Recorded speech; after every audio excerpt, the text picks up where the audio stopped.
Harvey Unga in studio. Harvey, what's up, man? What's up, guys? Harvey's looking fresh. He's got his J's on. Here's what I like about Harvey. One of the many things. You brought a duffel bag with workout gear. You're just ready to go. Just in case. If you need it. Just in case. Yeah, just in case. That's exactly right. I brought this up. You're the all-time leading rusher in BYU history. That record is in jeopardy, but you're okay with that because of why? Why are you okay with that, Harvey? Records are meant to be broken. Okay. If not, there's no point in keeping records or anything like that. So, for me, I figured one day it's going to come along, and who better than J Swag to take that? I'm excited for the kid. I think he's got an awesome future in football, not only in college but in the next level to come. So, why not? Similar development with the two of you. Your freshman year, Manase Tonga, Fui Vakapuna, they were getting the majority of the carries. And then all of a sudden, a light went on at some point where, hey, we should get Harvey the Rock. Michael Elisa gets hurt. Jamaal Williams against Hawaii kind of emerges. Yeah. Similarities with kind of the way your careers have gone. What do you see with Jamal? I think he's a tough runner for a guy of his size. Not to say Jamal's not a big running back, but he wasn't the 240, 250 back that Fui, Manase, and I were. But the way he runs just like he's 240 pounds. At times it's great. It's fun for the fans to see, but then at other times, for his sake, it's a little dangerous. This game is all about staying healthy.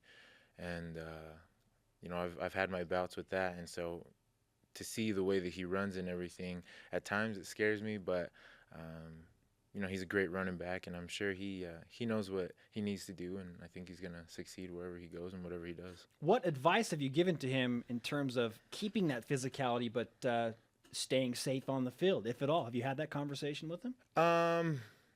To be honest, I haven't really had that conversation with him. The only thing that I've ever said to him was, just to be smart. You know your body better than anyone else does. So, just within your own means, realize the way that you're running and be smart. The tackles that you can break, if you feel that that's what you need to do, then do it. But if not, avoid those tackles. Don't put any more, hurt on your body. Don't have any more dings that you have to go through. Just, stay as healthy as long as possible and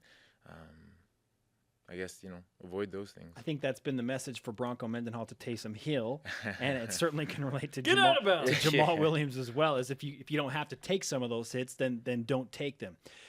You had quite a career at BYU. In 3 years, you became the all-time leading rusher. Robert and I on Media Day said some really funny things, and you know what? Let's go ahead and play that bite right now. All right. Well, I've already apologized to Harvey because his record's going down. If Jamal has the year without injury that he's going to have, he'll break that record this year. Okay, initial reaction to that comment from Dr. Bob and I. That's the first time I've ever heard that. So He did not apologize to you. Yeah, I'm going to say that right now. He did not apologize. The heck? So I'm expecting an apology. No, like I said, records are meant to be broken. If there's a guy that can lead the path to breaking records for guys like Jamal, it's Coach and I. I think, he's got a great resume. He's proven it in the past with 2 all-time leading rushers under his guidance.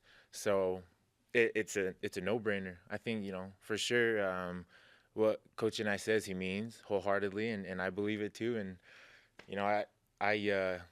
I'm grateful that he was the guy that led me to where I got to go as far as BYU, and to play under him was, an honor and a privilege. So it doesn't surprise me that he's gunning for that record.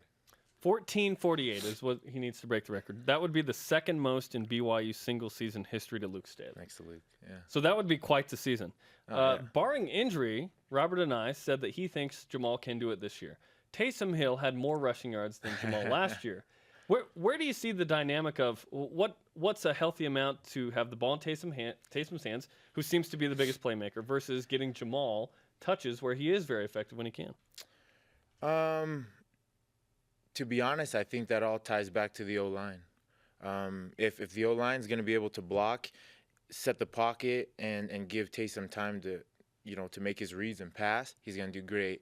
However, if he's going to be scrambling around trying to find the open guy, I think it's going to be a lot like last year where he's going to make, great runs off of broken plays, which then again will take a little bit away from Jamal. But like I said, if the O-line can build up that passing game and help Taysom in that aspect, I think it's going to just shatter the record this year for Jamal, because once you've got that deep threat down the field, it spreads out the defense, which obviously gives Jamal a lot more room to do what he does best, and that's run the ball. Is it to Jamal's credit that Taysom had more rushing yards to a degree to where in the read option, Jamal is drawing so much attention where Taysom feels like he should take it? I don't think anybody takes any credit from any of that. I think the option is meant to be an unselfish play. Guys are doing their jobs, and whether the defense feels that Jamal's the bigger threat, they're going to go for Jamal if they think Taysom's the bigger threat. And that's what I mean. Taysom's keeping a little more often because the linebackers respect Jamal to that degree. Yeah, for sure. I think teams have seen film on Jamal. They know how he runs. They know how he plays. They know he's an X factor in the game. So for sure, I think that opens up a ton of things for Taysom. We call it Y factor here, Harvey. Y factor. Remember? Yeah, he's a great Y factor. Listen to Jerem call out Harvey. My bad. Harvey Hey, was right. an analyst on Countdown to You're Kickoff, right. so I'm just trying to remind him of how we do things. That's what I meant to say. It was Y factor. Harvey Unga, BYU's all-time leading rusher on BYU Sports Nation, a guy who ran over a Utah defender to What was the Utah defender's name again? Don't act like you don't know. I want to say Robert Johnson. Yeah, it was Robert Johnson. Someone else told me that it was a different guy. It was a Caucasian guy. That's what somebody else said. Someone help us out and remind us who that was. Who was the player that Harvey Unga ran over 07 in Utah 2007 touchdown. to beat Harvey Utah? Unga. Spit it out. Someone will give it to us. You right had now. red paint Hashtag on your BYU helmet, USA. and it was a beautiful thing. The only time I ever want to see red paint on a BYU helmet is when you run over a Utah defender. Oh, yeah. Speaking of Utah, so in 08, in Salt Lake, I want to ask you about this. We've heard stories about this. The direct snap play that you scored a touchdown on. Right. I've heard the story of Max Hall saying, quoting Anchorman to Austin Collie on the edge. And we love that movie. Did you just, what was it? What happened there? To be honest, I have no idea. It was so loud down in that end zone that I don't know what Max was saying. All I saw was Max turn to the side and started raising his hand, saying something. He made a fist. Yeah, something like that. I don't know. To be honest, I couldn't hear a thing. I was just trying to make sure I caught the snap. Yeah, I was like, and it was high. It was my only snap, so I better catch this. But yeah, I don't even know what he said. I'm sure he probably did quote Anchorman because those guys are clowns, and it was probably something that they were just joking around with each other. I've heard that it was.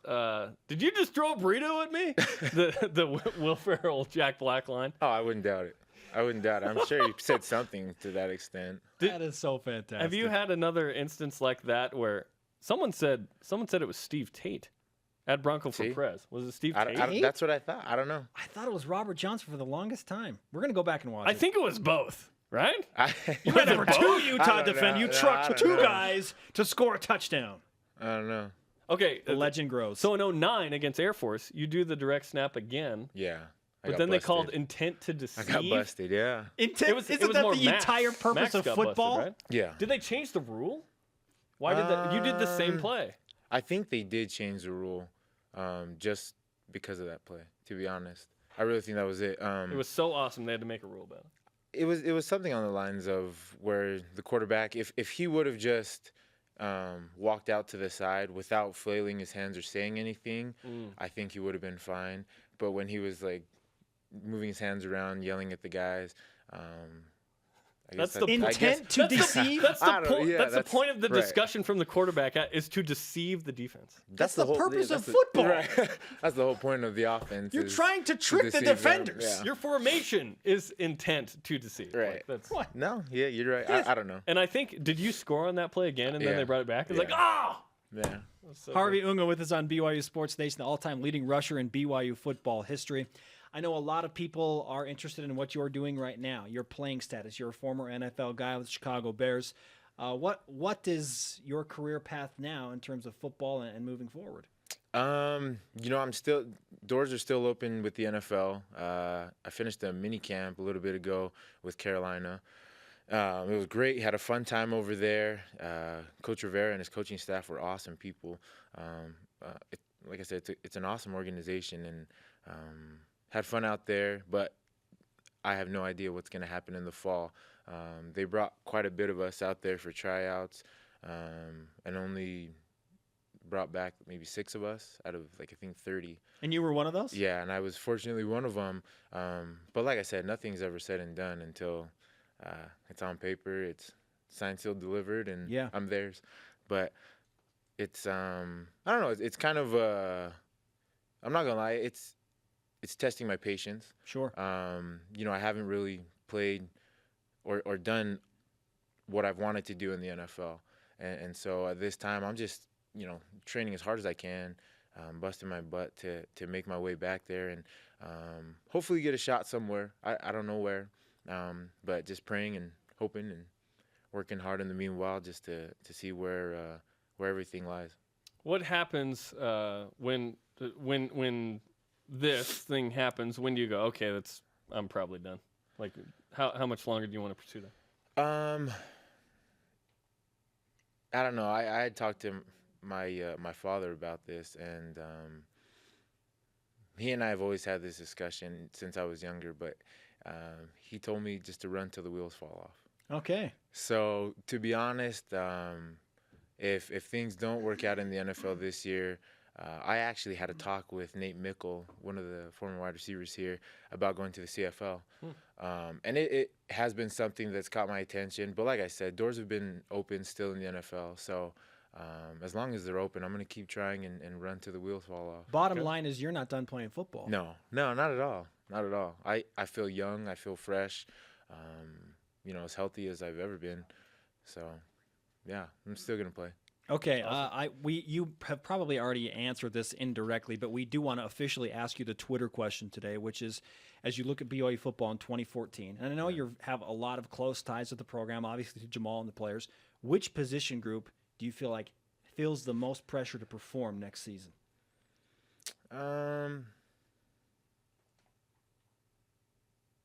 According, I guess, from the fans' views and pressure from the fans, I'd easily say Taysom. Okay. How about you?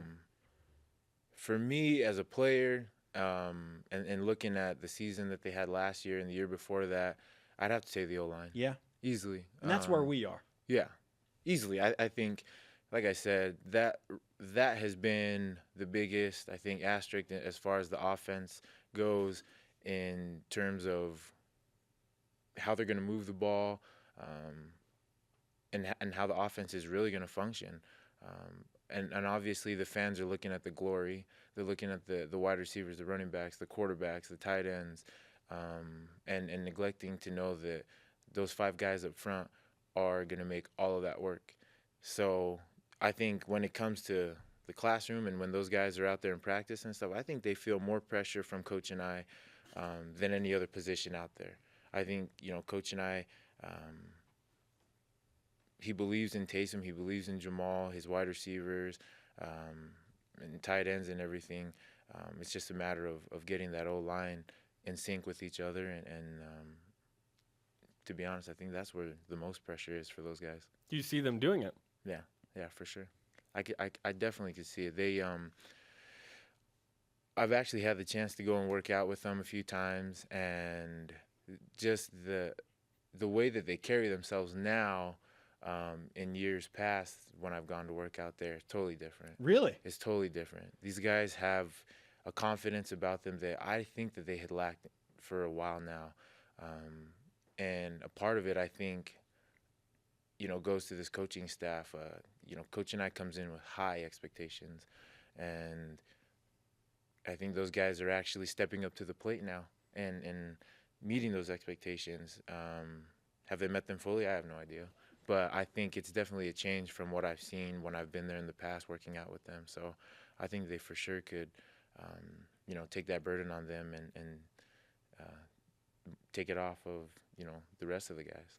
Harvey, it's been great to have you. Before you go, we want you to sign our BYU Sports Nation Rise Up flag. Give us your autograph. Awesome. Best of luck to you in your future football endeavors. And I And know pick up that, basketball. that you are the leading you're the leading cheerleader when it comes to Jamaal Williams breaking your own record. Oh yeah. Well, next to his mom. Yeah. Touche. I know Mama's always looking out for him. Nicole knows what's up. Yeah, I'll be a close second.